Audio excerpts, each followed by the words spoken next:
الحمد لله رب العالمين والعاقبة للمتقين والصلاة والسلام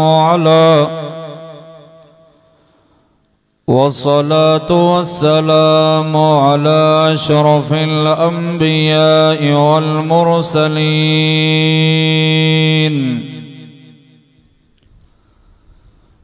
أما بعد فأعوذ بالله من الشيطان الرجيم. بسم الله الرحمن الرحيم.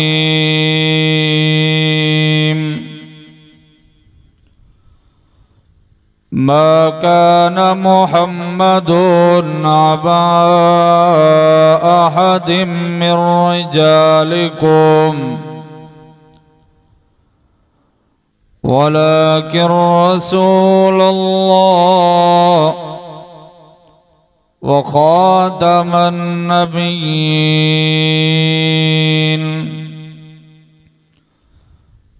وقال الله تبارك وتعالى في مقام آخر: إنا أعطيناك الكوثر فصل لربك وانحر إن شانئك هو الأبتر. صدقت يا رب العالمين.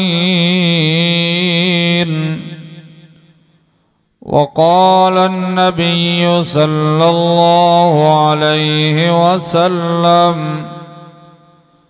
كنت نبيا وآدم بين الماء والطين. وصدق رسوله النبي الأمي الصادق الأمين. سبحان ربك رب العزة عما يصفون وسلام على المرسلين والحمد لله رب العالمين.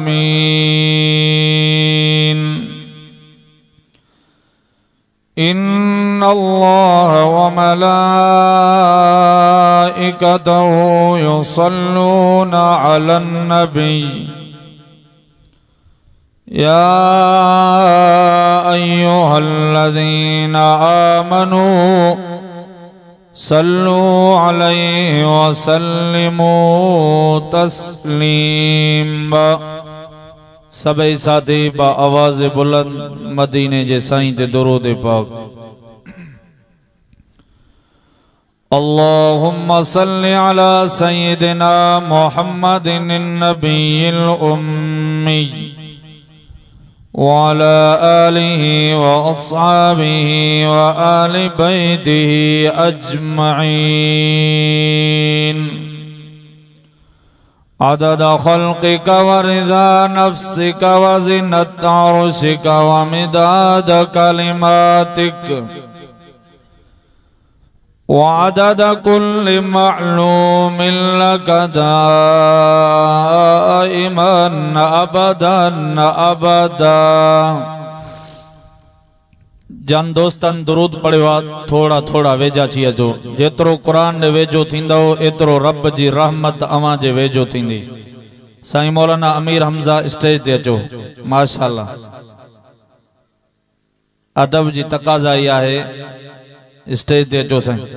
ماشاءاللہ تھوڑا تھوڑا سری اچو.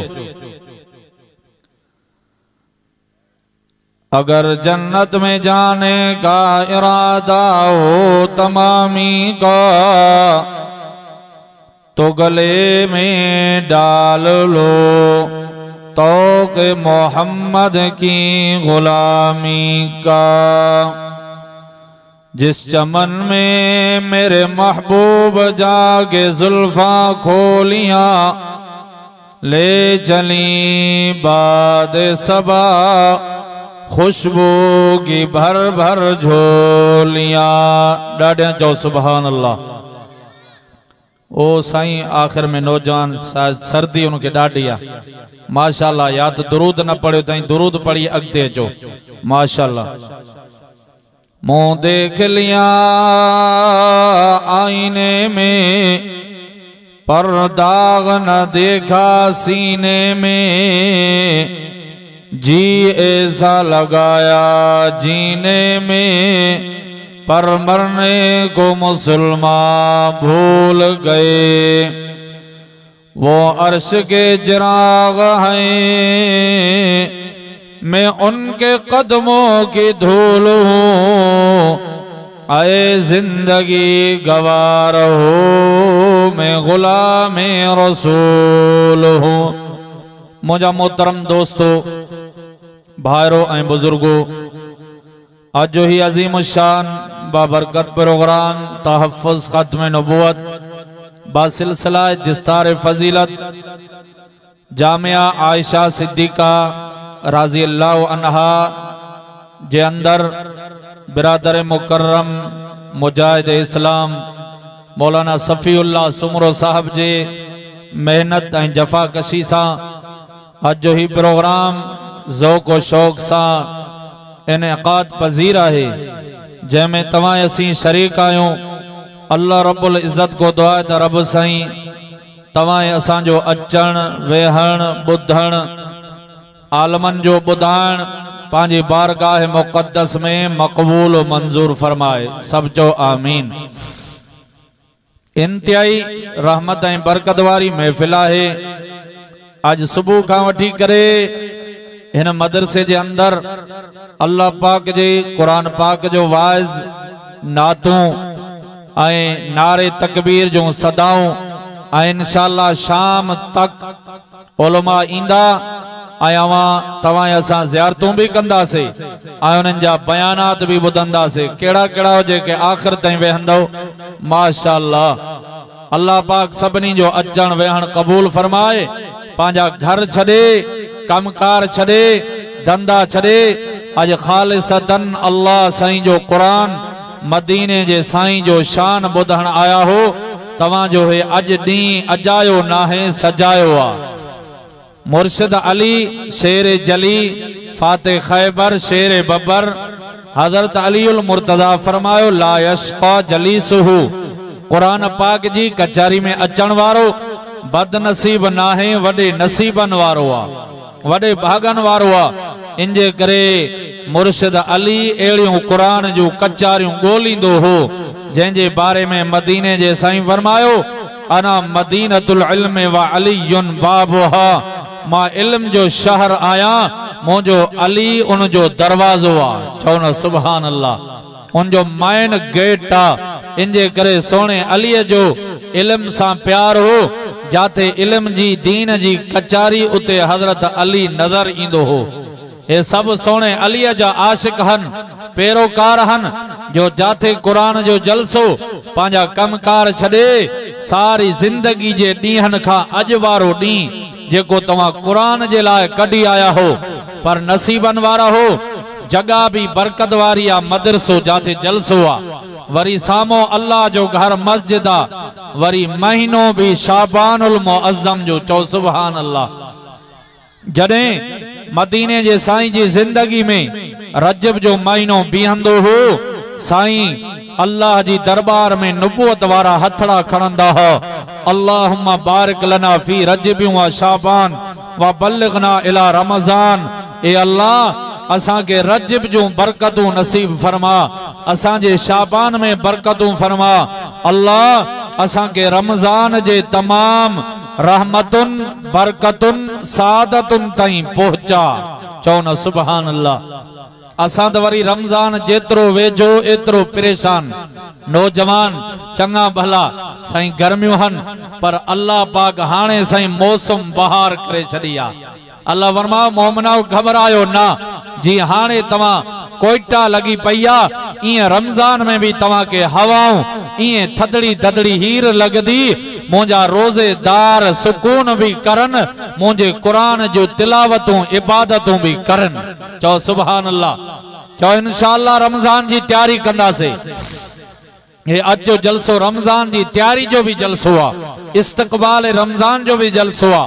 अवां जे सामो जेके मां कुरान पाक मां आयात मुबारका तिलावत कयुम जलसे जे उन्वान जे हवाले सा तहफ्फुज खत्म नबुवत। चो सुभान अल्लाह। मदीने जे साईं जी खत्म नबुवत छड़ो ईमान वारे के ना, छड़ो नबियन के ना, पर खुद अर्श वारे अल्लाह के भी महबूब आ। जई खत्म नबुवत जे सदके अल्लाह पाक 1.25 लाख नबियन के दुनिया जे अंदर मोकलियो, पर इए न मोकलियो। अल्लाह पाक उन 1.25 लाख नबियन का वचन ऐं वायदो ऐं एकड़ो मीसाक वरतो आलम अरवाह जे अंदर। चओ न सुभान अल्लाह। छड़ो हे खत्म नबुवत जो जलसो मौलाना सफीउल्लाह न रखियो आ। खत्म नबुवत जो इंतजाम रब खुद पान आलम अरवाह में कयो, जैमें जलसे में अचण वारा नबियन जा रूह हुया, वाइज करण वारो खुद खुदा हुयो। जई जलसे जो उन्वान हो तहफ्फुज खत्म नबुवत। डाडिया चो सुभान अल्लाह। अल्लाह पाक आलम अरवाह जे अंदर 1.25 लाख नबियन जा रूह मौजूद। अल्लाह पाक जी जात जई जलसे जी सिदारत करण वारो खुद खुद। जलसे जो उन्वान शान मोहम्मद मुस्तफा। जलसे जो उन्वान खत्म नबुवत। आलम अरवाह जे अंदर 1.25 लाख नबी मौजूद, उन्हनि जा रूह मौजूद।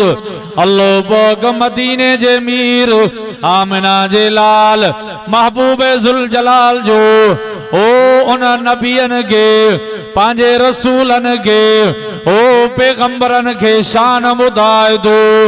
अल्लाह फरमायो ओ मुझा नबी ओ आदम सफीउल्लाह, नूह नजीउल्लाह, मूसा कलीमुल्लाह, ईसा रूहुल्लाह, 1.25 लाख नबी मौजूद।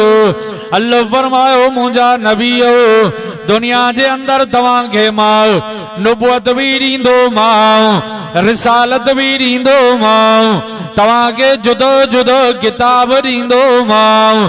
अल्लाह अल्लाह तवां के मौजज़ा भी ॾींदो मां, ओ तवां के जुदा जुदो कमाल भी ॾींदो मां।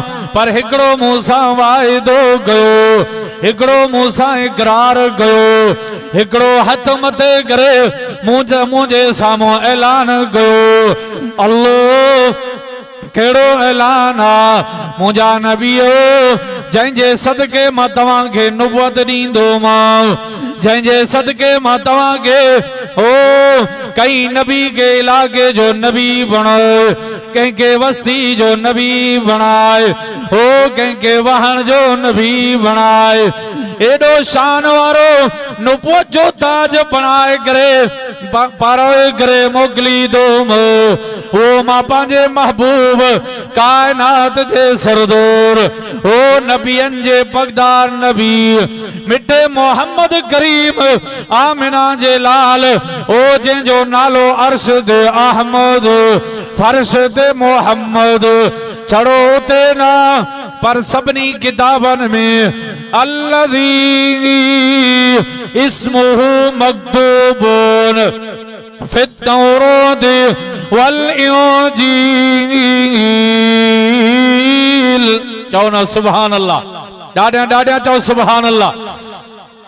अल्लाह फरमायो नबीओ मूंसां वाइदो कयो केड़ो, तव्हांजे वक्त में जेकॾहिं तव्हांजे नुबुवत वारे दौर में अगर मुंहिंजो नबी मदीने जो मीर 1.25 लाख नबियन जो सरदार अची वञे, तव्हां पंहिंजे नुबुवत दा हथ खणंदो, तव्हां पंहिंजे रिसालत दा हथ खणंदो, उन वक्त में तव्हांखे ताबेदारी करणी पवंदी मुंहिंजे महबूब जी। ओ उन वक्त में पोइ लग थींदो मुंहिंजे महबूब जो, उन वक्त में तव्हां मुंहिंजे साईं जा उम्मती थींदो।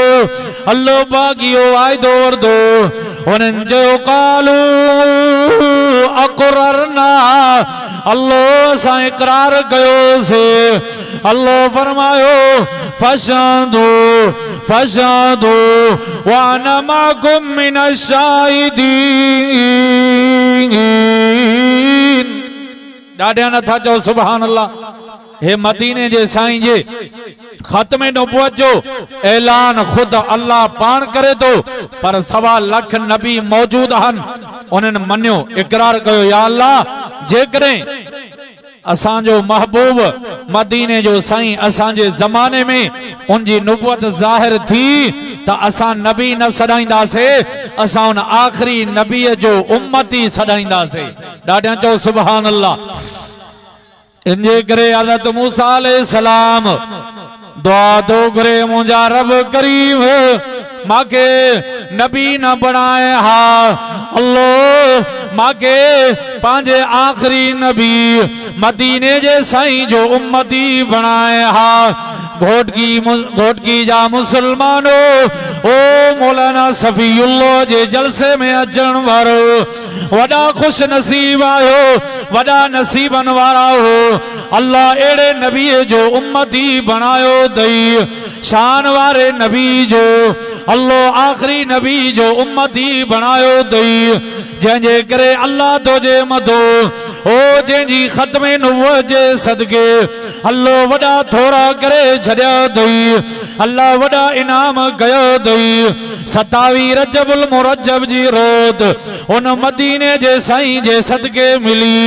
15 शाबान जी रात शब्बे बरात ओ शब्बे क़दर वारी रात मदीने जे साईं जे सदके मिली आ। ॾाढा चओ सुभान अल्लाह। हे रमज़ान जो महीनो सभिनी महीननि जो सरदार महीनो, रहमत वारो महीनो।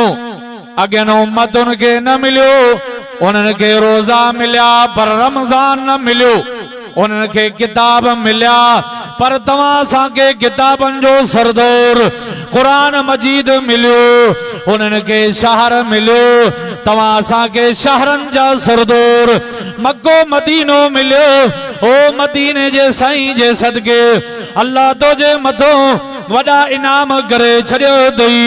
ओ मदीने जो साईं तव्हां असांजे घरे सारी ज़िंदगी रुनो, ॾींहं जो रुनो, रात जो रुनो, उम्मत जे फिक्र में।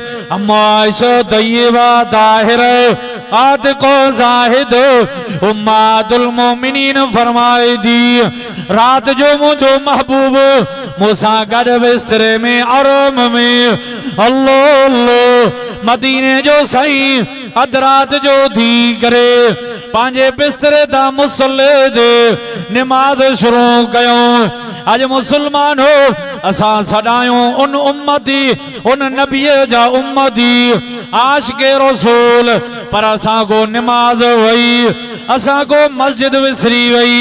हे कायनात जो सरदार मासूम नबी बख्शल बख्शायल नबी ओ जेको मदीने जो साईं निंड करे भी चओ अल्लाह इबादत में लिखी तो छॾे।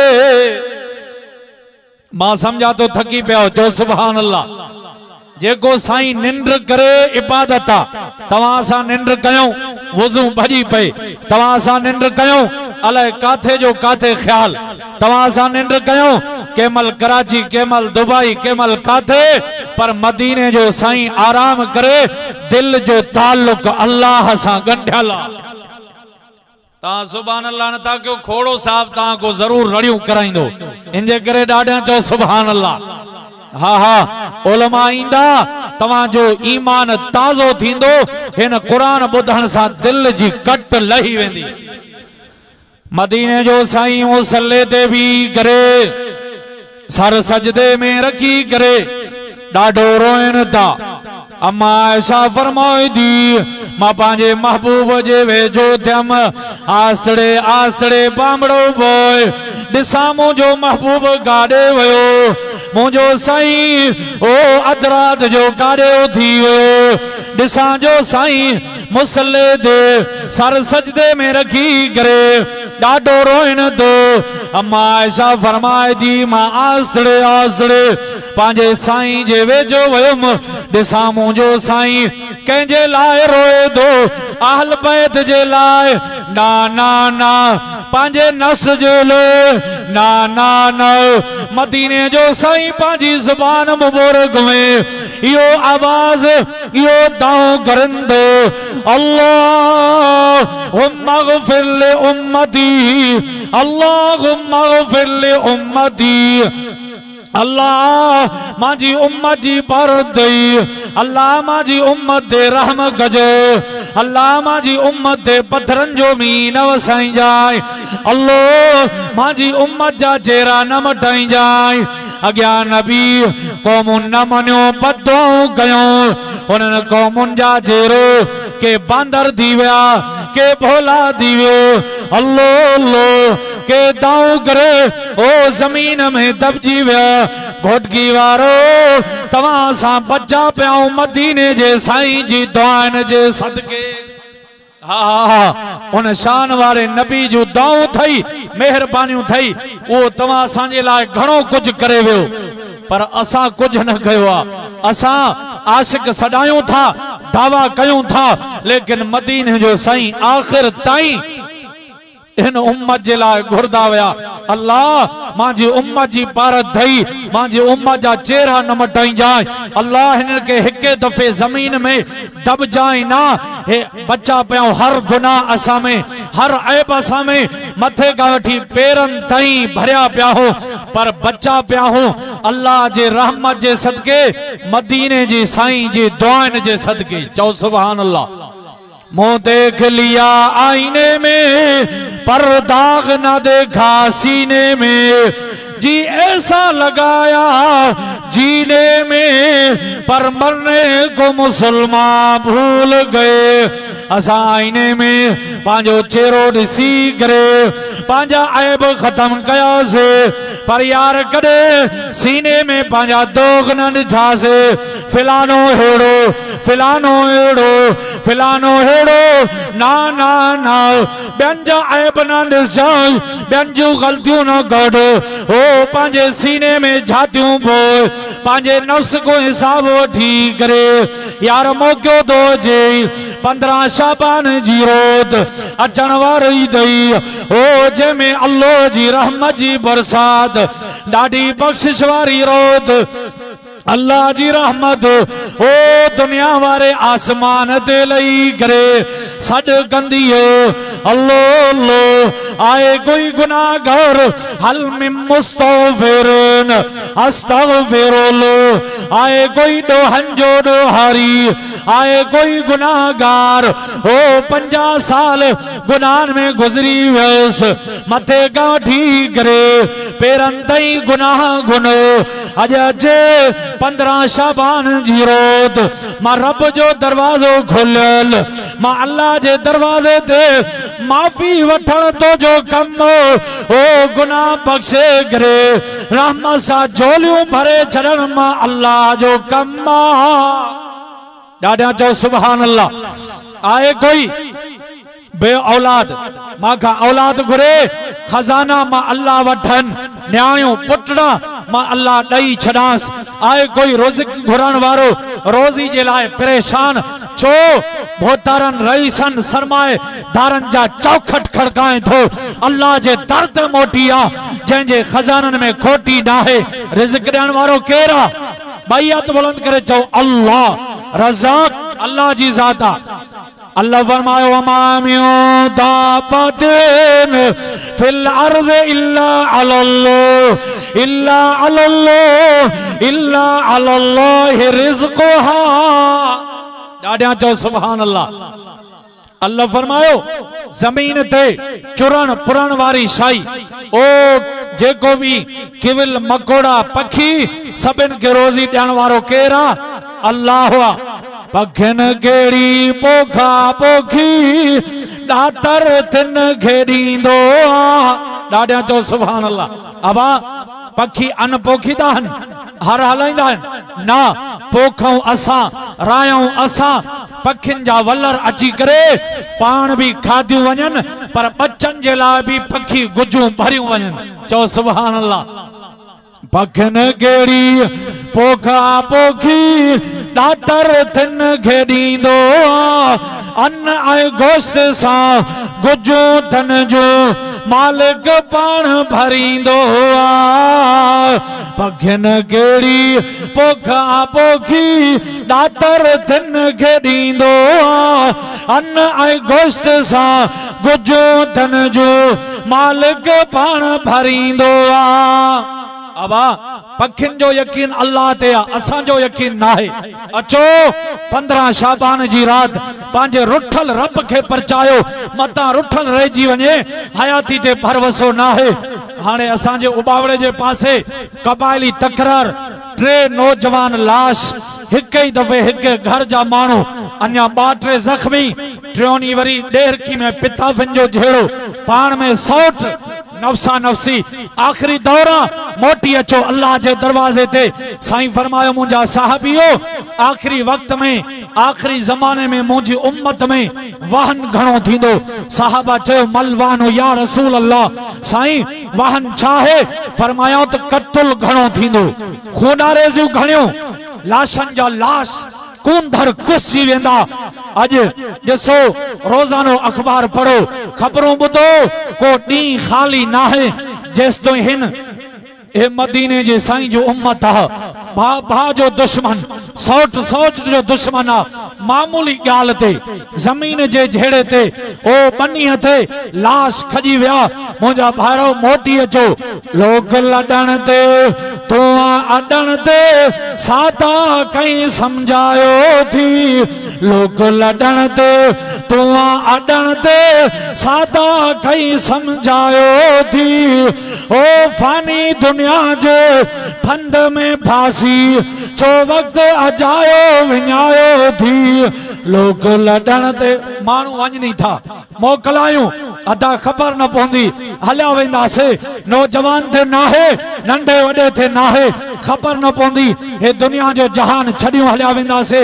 अचो पांजे रुठल रब के परचायो। हज़रत बालूल फकीर रहमतुल्लाह अलैह मंजी रखियो बाजार में वेठो ओ मानू पुछंदा बालूल छो वेठो आ बालूल चवे थो अदा मानुन के खुदा सा मिलान जे लाइ वेठो आ बंदन के अल्लाह सा मिलान जे लाइ वेठो आ होत राज़ी थियण जे लाइ तैयार अदा हे मानू को बाजार में को कपड़ा धोट अल्लाह को नफसा नफसी में कोई काडे हे मानू तैयार नाइन हो रब तैयार आ परचण जे लाइ। हज़रत बालूल फकीर रहमतुल्लाह अलैह बेडी वरी मंजी रखियो कब्रिस्तान में बैठो आ। हज़रत बालूल फकीर ओ मानू पुछंदा बालूल अज कब्रिस्तान में छो वेठो आ आए तो मानू मोल हन अब वही रहो हेरे तवज्जो कयो जेका भी गाड़ी इंदी मेहमान इंदा चोरपुर न कयो अदब सां वेहो कुरान जे अदब जी तकाज़ाई आहे। हेरे तवज्जो कयो बालूल कब्रिस्तान में छो वेठो आ चए थो मां बंदन के खुदा सां मिलाइण जो लोए अल्लाह सां बानन के मिलाइण जो लोए अज बाना तैयार रहन अज बाना रड़ियों था करन अज बाना दाऊं थो करन ओ घोटकी वारो तवज्जो कयो होत हेत अज तैयार न कब्रन वारा पर हो तैयार ना है हे परचण जे लाए तैयार यार हो तैयार ना है हे राजी थियण जे लाए दाऊं करन था अल्लाह असा के माफ फरमा अल्लाह असा के माफ फरमा पर हो तैयार ना है। अज होडो इनकार जो जवाब तो अचे मुंजा भाइरो मता इए न थे जो असा के रत जा गोड़ा रोइना पवन मता असा के रोइनो पवे अज रोई वठो अज 15 शाबान जी रात अचे थी पांजे रुठल रब के परचायो मार्ज पे कयो मदीने जे साईं जो शान मदीने जे साईं जी खत्मे नुबूवत अल्लाह के डाडी प्यारी ओ 1.25 लाख नबियन के नुबूवत मदीने जे साईं जे सदके मिली ओ कुरान भोग तव्हां असांखे मिलियो मदीने जे साईं जे ख़त्मे नुबुवत जे सदके मिलियो ओ जंहिंमें अल्लाह फरमायो मा कान मुहम्मदुन अबा अहद मिर रिजालिकुम वलाकिन रसूल अल्लाह। ॾाढे चओ सुभान अल्लाह। उस्ताद उल उलमा शेख तफसीर वाला हदीस साईं उस्ताद नईमुल्लाह साहब इंशाअल्लाह ईंदा ऐं तव्हांखे इल्मी बयान ॿुधाईंदा ऐं तव्हांजो हियां ठरी पवंदो। मां थोड़ो तव्हांजे साम्हूं ॻाल्हाईंदुमि, हेॾे तवजो कयो। अल्लाह पाक पंहिंजे महबूब जी ओ ख़त्मे नुबुवत हिन शान वारे क़ुरान में मदीने जो साईं 1.25 लाख नबियन जो सरदार आखिरी नबी हे किताबन जो सरदार आखिरी किताब ओ जंहिंमें अल्लाह पाक पंहिंजे महबूब जो शान साईं जी रिसालत बयान कई, साईं जी ख़त्मे नुबुवत बयान कई, पर मिठे मोहम्मद करीम जो ओ जहिड़ो शान अल्लाह पंहिंजे क़ुरान में बयान करे छॾियो। दुनिया जे अंदर आलिम बयान करन नात खोन शायर पंहिंजी शायरी में लिखन ॻाइन ॿुधाइन घट मिठे मोहम्मद करीम जो शान चो अञा मथे आ। जेको अल्लाह पाक साईं जो शान बयान करे छॾियो आ चो रब हद करे छॾी आ। मदीने जे साईं फरमायो कुंतु नबिया व आदम बैनल माए व तीन। मां उन वक्त में भी अल्लाह जो नबी हुयुम, मां उन वक्त में भी अल्लाह जो आखिरी नबी हुयुम जंहिं वक्त में अल्लाह आदम अलैहिस्सलाम के पैदा कयो। आदम अलैहिस्सलाम जो जिस्म ठहे पियो पानी ऐं मिट्टी में, आदम अलैहिस्सलाम जो पोतो रब तैयार करे पियो। उन वक्त में अल्लाह के मां मोहम्मद मुस्तफ़ा जे पैदा करण जो इरादो हो। चओ न सुभान अल्लाह। अल्लाह पाक सभिनी नबियन के पंहिंजे महबूब जे इंजे करे आदम अलैहिस्सलाम जन्नत में घुमे पियो, जन्नत में सैर करे वियो। 14 आदम अलैहिस्सलाम अल्लाह पाक उन्हीं के पैदा करे ओ जन्नत में रहायो। आदम अलैहिस्सलाम के अल्लाह फरमाए उस्कुन आओ तवज़ौजुकल जन्नत। आदम तो भी जन्नत में रहो। आदम तो जी घरवारी हवो अलैहिस्सलाम जन्नत में रहे। ओ मुझी जन्नत में खाओ, मुझी जन्नत में पियो, मुझी जन्नत में सैर करो।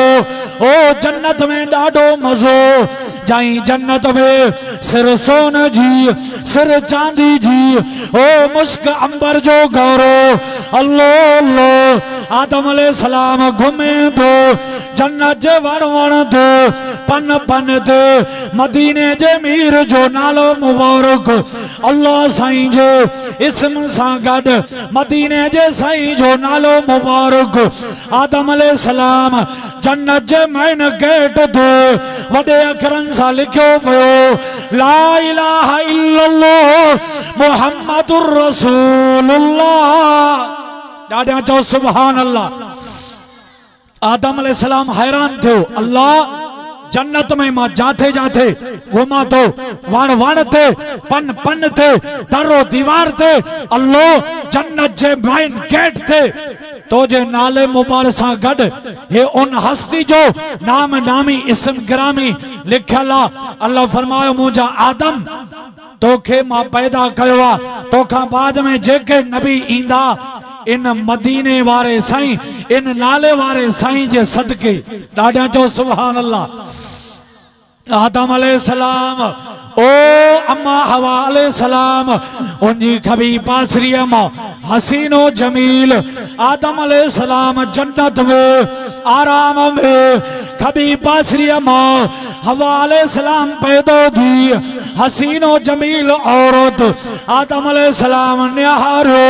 अल्लाह फरमायो नान आदम इन्ने नजर न कजोई, हथ न वधाई जाए, अग में हक मोहर अदो कर। अल्लाह छा दिया दिरहम दिया दीनार दिया। अल्लाह फरमायो ना ना नो। अल्लाह फरमायो आदम हक महर अदा कर। आदम अलैहिस्सलाम चए थो ओ मुंहिंजा रब करीम केड़ी हक महर दिया। हेॾे तवज्जो कयो आश के रसूलो खत्मे नबुवत जे जलसे में अचण वारो अल्लाह आदम अलैहिस्सलाम के मदीने जे साईं जो शान थो ॿुधो। मां अर्ज़ पे कयो अॻ में आलम अरवा में भी मदीने जे साईं जो शान अल्लाह 1.25 लख नबियन के ॿुधायो हो। हाणे वरी जुदा जुदो अल्लाह पंहिंजे नबियन के मदीने जे साईं जो शान मुक़ाम अज़मत थो ॿुधाए। भाई हथ बुलंद करे चो सुभान अल्लाह। माशाल्लाह खबर तो पे को कटलू तो ना आयो आ। सब आश के रसूल वेठा हन। हाँ मदीने जे साईं जे तहफ़्फ़ुज़ नामूस रिसालत जे लाइ ख़त्म नबुवत खातिर जेकरे हे जान ॾियणी पई आलमन हुक्म कयो केड़ा केड़ा हो जेके ईंदो। माशाल्लाह अज भी मदीने जे साईं जे ख़त्म नबुवत ते हमले करण वारा परेशान आहन। उन्हनि पंहिंजा लफ्ज़ वापस वठी शर्मिंदा हन। छो तो तव्हां असांजो क़ाइद उम्मत मुस्लिमा जो रहबर सभिनी मुसलमाननि जे दिलनि जो धड़कन हज़रत मौलाना फजलुर रहमान अल्लाह उनजी सेहत में उम्र में बरकतू फरमाए मदीने जे साईं जे ख़त्म नबुवत खातिर पंहिंजो कफन कुले ते खणी करे मैदान में निकतो।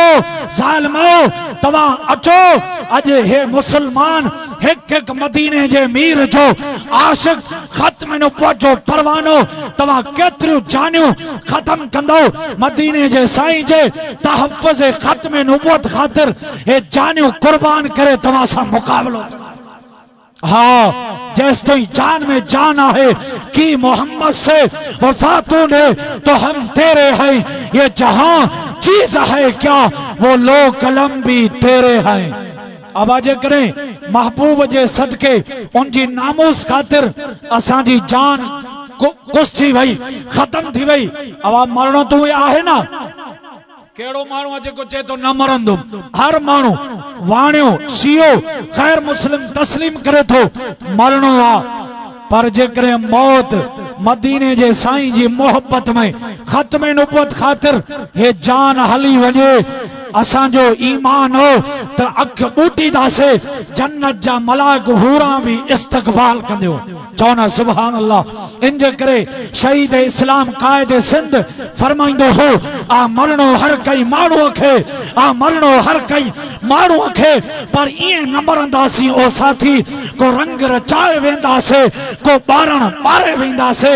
मरणो तो उहे ही आहे पर एड़ी जान कुर्बान करे वेंदासे जो दुनिया कई ज़माना सदियों पई याद कंदी। अज हर इश्तिहार में अज हर जलसे में उन शहीद के याद कयो वेंदो आहे। छाजे करे आशिक रसूल हो ख़त्म नबुवत जो परवानो हो। हाँ दीन जे दुश्मनन सा अखियुनि में अखियूं मिलाए करे मुकाबलो करण वारो हो। ऐं ये चवंदो हो इधर आ सितमगर हुनर आज़माए इधर आ सितमगर हुनर आज़माए तू तीर आज़मा हम जिगर। हाँ उन तो मुकाबलो कयो पर उन चयो हे मांजी जान खत्म थी सके थी असांजू जानियूं ज़ालिमो खत्म नथू थी सकेन तव्हांजू गोलियूं खत्म थी वेंदियूं मुजाहिदन जा सीना खत्म न थींदा।